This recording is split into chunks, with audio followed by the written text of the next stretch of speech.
Hi everyone, it's Miss Berry. In this video, we are going to go over the interpretations of multiplication and division, or some interpretations of both multiplication and division.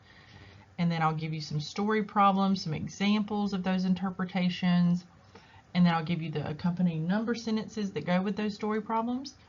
And I'll also, as we're going through, I'm going to give you some additional information about multiplication and division and their where they appear at in the Georgia Math Standards.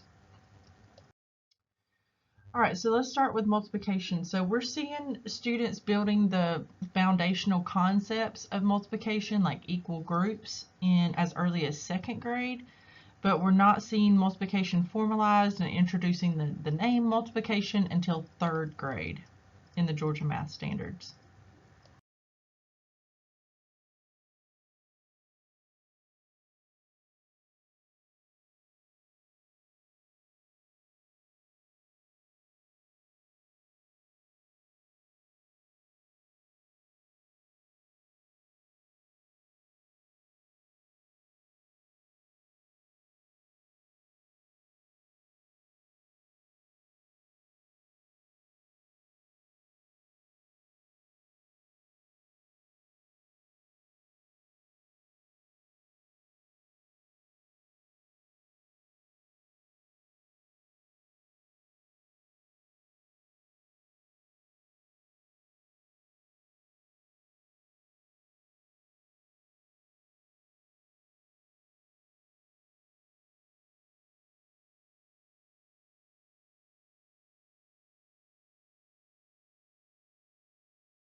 All right, so our first interpretation, our most basic interpretation of multiplication, is repeated addition. So students are going to be performing repeated addition, the idea of repeated addition, as early as first grade in the Georgia Math Standards. And again, students are beginning to recognize repeated addition as an interpretation of multiplication in grade 3. All right, so repeated addition is defined as viewing multiplication as adding the same number over and over. All right, so for example, saying like 6 times 2 is 12, viewing that number sentence as 6 plus 6. So we're adding the same number over and over. Of course, you could also interpret this as adding 2 6 times. So 2 plus 2 plus 2 plus 2 plus 2 plus 2 would also give you 12. So you could view this number sentence, 6 times 2 equals 12, as 6 plus 6, so adding up 6 twice. Or you could go the opposite way and say I'm taking my factor 2 and I'm going to add it together 6 times. Add it to itself 6 times. So here's our story problem for repeated addition. Tiana is at the grocery store shopping for cereal. She notices that the cereal boxes are in 4 rows. Each row has 7 boxes in it. How many total cereal boxes are there? All right, so we would say our number sentence, if we're doing repeated addition, we would say 4 rows, 7 boxes per row. All right, so let's do 7 added to itself 4 times. All right, again, you might also have students interpret this as you know, adding 4 7 times. So that interpretation would be fine as well. All right, so 7 plus 7 is 14, plus 7 is 21, plus another 7 is 28. And of course, our regular multiplication interpretation here would be 7 times 4 is 28. All right, so the next interpretation of multiplication is called equal groups. We're seeing the concept of equal groups introduced as early as grade 2. Again, establishing that foundation for multiplication, and then once they get into grade 3, we're naming that operation and formalizing that. All right, so equal groups is defined as combining sets of the same size to find a total, where the first factor is the number of groups and the second factor is the number of items in each group. All right, so first factor is the number of groups. The second factor is the number of items in each group.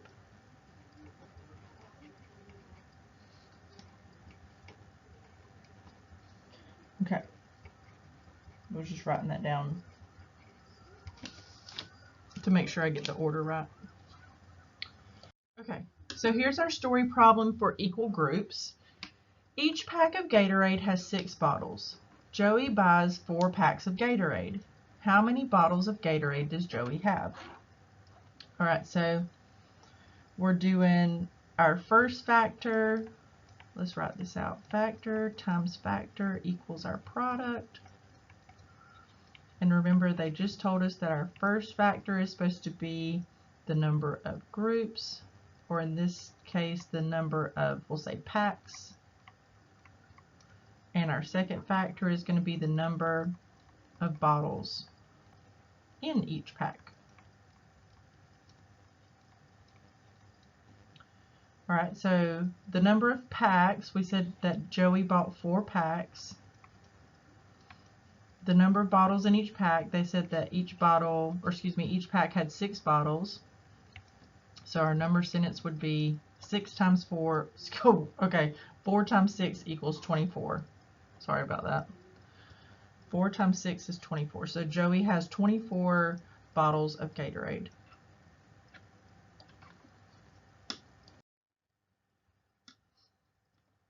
All right, and then our last interpretation of multiplication is the array model.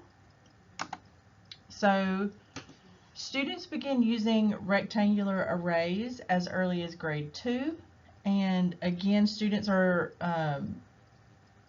beginning to recognize rectangular arrays as an interpretation of multiplication in grade 3. All right, so we define the array model as representing multiplication as objects arranged in rows and columns to form a rectangle. All right, so I've done one in the past where the problem was something like Jay has, let's just say, softball medals hanging on the wall, and then so they were like kind of arranged like this. So please ignore my drawing skills. All right, so these are like the little softball medals, and then you can use this rectangular array. You can say there's 2 rows, 4 columns. So 2 times 4 is 8. So Jay has 8 softball medals altogether. All right, so here's a story problem for the array model. Hal put his jelly beans into 3 rows with 4 jelly beans in each row. How many jelly beans does Hal have altogether? So I just made a little picture for this. So here's our rectangular array of jelly beans. We have 3 rows and 4 columns. So we can write 3 times 4 is 12 jelly beans.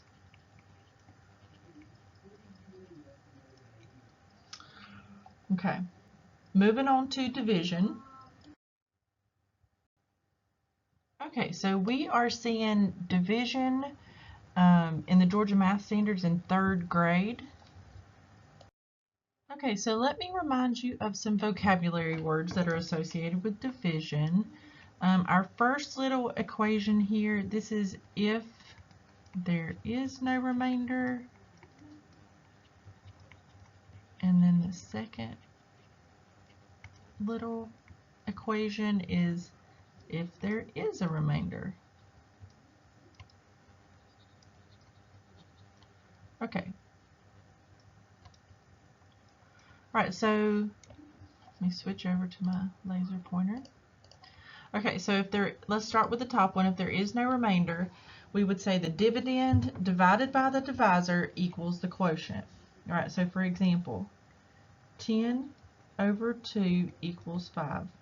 10 is the dividend. 2 is the divisor, and 5 is the quotient. All right, so if you have an example or a division problem where there is a remainder, we would say that the dividend divided by the divisor is going to be equal to the quotient plus the remainder over that original divisor. So for example, if you were doing long division, and let's just say you were doing 15 over 2. All right, so you would do 2 into 15. 2 goes into 15 7 times, with 1 left over, so that's our remainder. So we would say that 15 over 2 is equal to, the quotient is up here at the top is 7, plus our remainder was 1, and our original divisor was 2. So that's 7 1/2, or you could write it as 7.5. Okay. So our first interpretation of division is repeated subtraction. All right, so we're seeing students begin performing repeated subtraction as early as the 1st grade in our Georgia Math Standards, and they're starting to recognize repeated subtraction as an interpretation of division in grade 3. So very similar to multiplication and repeated addition. All right, so repeated subtraction is the idea of representing subtraction as the physically removing of a certain number of objects from a larger group.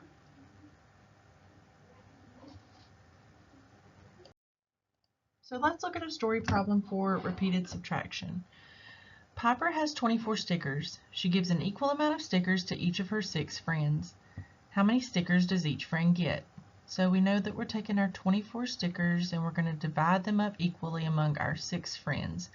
And we want to know how many stickers is each friend going to get. So we're going to use repeated subtraction to solve this. We're going to start with 24 and then repeatedly subtract off 6. And then we'll count up how many times did we have to subtract 6. How many times did we have to repeat that subtraction? So 24 minus 6 is 18, minus another 6 is 12, minus another 6 is 6, minus another 6 is 0. When you get to 0, you stop.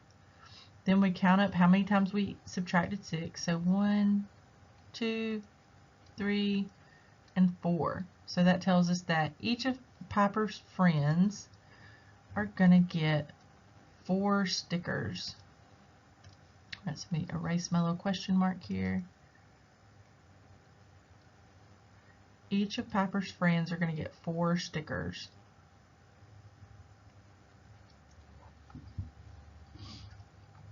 Okay. So again, repeated subtraction is the idea of repeatedly subtracting off that value, then going back and counting up how many times did you have to repeat that subtraction. So the last interpretation of division that we're going to talk about is sharing division. This is also sometimes you'll see it described as division by sharing or division as sharing. So you have to look for those names as well if you're wanting to do more research on this interpretation. So we are defining sharing division as taking the total amount and distributing it equally into a given number of groups, then finding out how much goes into each group. Students are going to learn different division strategies such as division as sharing in the 3rd grade in our Georgia Math Standards. All right, so let's look at an example of division as sharing. You and 3 friends buy a pizza. The pizza has 8 slices. How many slices does each friend get? All right, and so we're going to include ourselves as one of the friends here. All right, so let's draw our little pizza. And let's split it up into 8 slices. So that's 4, 6, and 8. Okay, so we have me, and we'll say friend number 1, friend number 2, friend number 3. All right, so let's start giving out the slices. So I'm gonna get 1, friend number 1 gets 1, friend number 2 gets 1, friend number 3 gets 1. All All right, so we've got half a pizza left over, so we can do it again. I get a piece, friend number 1 gets a piece, friend number 2 gets a piece, and friend number 3 gets a piece. All right, so we're just taking all of the slices and we're distributing them among our friends. All right, so the little number sentence here, we're saying 8 slices divided among 4 friends. And whenever we drew our little diagram, we saw that each person is getting 2 slices. So how many slices does each friend get? 2 slices. Okay, so that is all of our interpretations of multiplication and division. Make sure that you take good notes and let me know if you have any questions.